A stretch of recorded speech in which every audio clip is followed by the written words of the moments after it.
Surah Muhammad. Surah Muhammad consists of 38 verses including the Madaniyyah chapters, revealed after Surah Al Hadiid. The name Muhammad as the name of this chapter is taken from Muhammad's words in verse 2 of this chapter. In verses 1, 2 and 3 of this chapter, Allah compares the results obtained by people who do not believe in what was revealed to the Prophet Muhammad, peace be upon him, and the results obtained by those who do not believe in him. Those who believe in what Muhammad, peace be upon him, brought, they are the ones who believe and follow what is right. All their deeds are accepted by Allah, all their mistakes are forgiven. As for those who do not believe in Muhammad, Shalallahu Alaihi Wasallam, are people who follow falsehood, their deeds are not accepted, their sins are not forgiven, they are promised punishment in this world and in the afterlife. It is also called Qital, war, because most of this chapter explains war and its legal principles, as well as how believers should behave towards unbelievers. The main contents of Surah Muhammad. Attitude towards facing infidels in war. It is stated in Surah Muhammad verses 1 to 6. Allah will abort the deeds of unbelievers who hinder others from the path of Allah, while those who believe, do good deeds, and believe in the truth of the Quran which was revealed to the Prophet Muhammad, will his sins be forgiven and given instructions to enter heaven. Allah makes a parable about the disbelievers who follow falsehood and the believers who follow his truth. In battle, it is mentioned that if you meet the disbelievers, it is permissible to take them captive and release them with a ransom after the war is over, because Allah wants to test some people with others. Those who are killed in the way of Allah will not have their deeds wasted, and Allah will improve their condition and admit them to the paradise that He has promised. Certainty of victory for the believers and destruction for the disbelievers.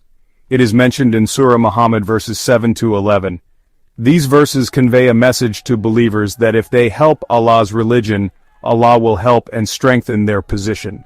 On the other hand, for those who disbelieve, accidents will happen to them, and Allah will cancel their deeds because they hate the Quran that Allah revealed.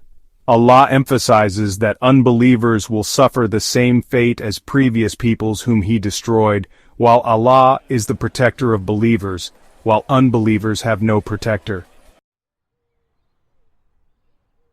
Certainty of heaven for believers and hell for unbelievers in the afterlife. It is stated in Surah Muhammad verses 12 to 19. Allah will admit those who believe and do righteous deeds into heaven through which rivers pass, while those who disbelieve will have a place in hell.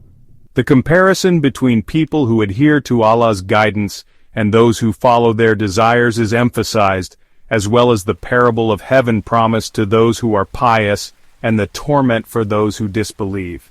Hypocrites who follow their desires and ridicule people with knowledge are mentioned, while people who receive guidance will continue to be given more guidance and be awarded piety.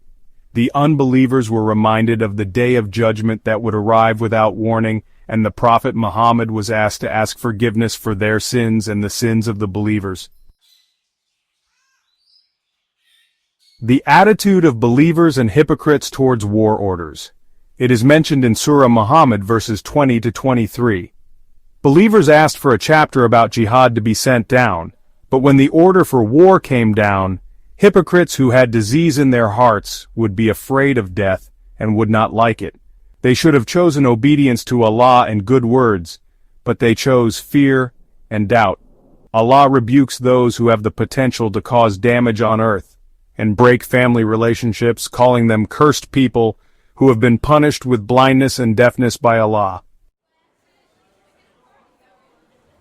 The attitude of hypocrites towards the Quran.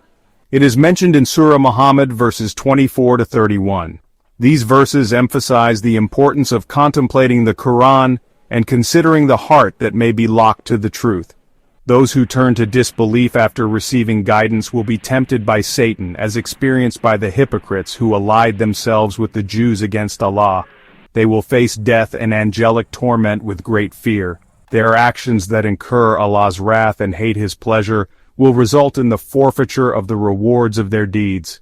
People who have disease in their hearts are reminded that Allah knows all their malice, and Allah will test those who strive and are patient to reveal the truth about them.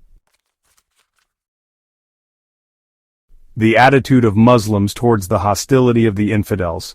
It is stated in Surah Muhammad verses 32 to 38, "People who are disbelievers hinder others from the path of Allah, and are hostile to the messenger after clear guidance has been given to them, will not be able to harm Allah in the slightest, and Allah will erase the rewards of their deeds, their charity."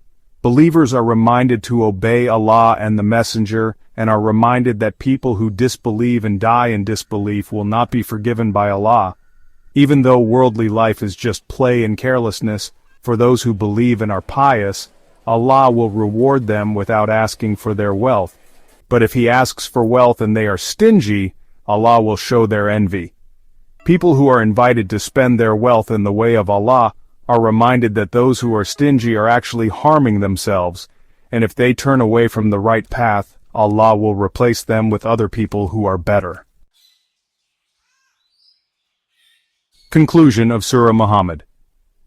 Surah Muhammad explains the differences in conditions between unbelievers and believers in this world and in the afterlife, including the results they obtain. This chapter also discusses the laws of war and how believers deal with enemies. In the context of faith, this chapter emphasizes that people who die as martyrs will enter heaven, and explains the rewards provided in the afterlife for those who are devout and disobedient, as well as the oneness of Allah. The laws outlined include strategies in war such as destroying the enemy before signs of victory appear, taking them prisoner after victory is apparent, and releasing prisoners with or without ransom, as well as the prohibition on inviting peace after victory is clear. In addition, this surah states that Allah tests believers to see who is diligent and patient, emphasizing that worldly life is just a game, and that faith and piety will produce rewards. Allah also promises help to those who help His religion.